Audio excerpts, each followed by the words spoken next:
Hi everyone, how's it going? Welcome to Ecom Academy, and for today's video tutorial, I'll be showing you how to add a contact form on your website on Weebly. Now without further ado, let's get started. So first, I'm going to open up my computer browser and I'm going to go to this website right here that is called Elfsite. So right about here, so this is the website that I will be using in order for me to add a contact form on my Weebly website. Next is go to widgets right here, and under forms right about here just select contact form.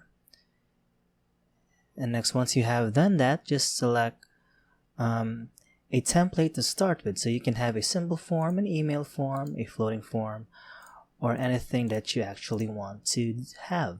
So for now I'm just going to select this simple form right here, and now once we have done with that, I will go to continue with this template. And now you can add it the first name or the last name basis or anything that you actually want. So for now I'm just gonna leave it as it is, so it is now perfect. Next is I'm gonna go to email. So under email notifications, you can actually receive a custom email message every time someone completes your form. And now you can actually select notify me, or simply just toggle this one off if you don't want to be notified if someone actually completes your form. So once you have done with that, just select add to website right about here, and now you can actually select anything that you actually want. You can continue with Google, continue with Facebook, or continue with email. So for now I'm just going to select continue with Google, and I'm just going to select any of this account right here. And once you are done with that, there you have it. You are now good to go. So all you need to do is to publish this one.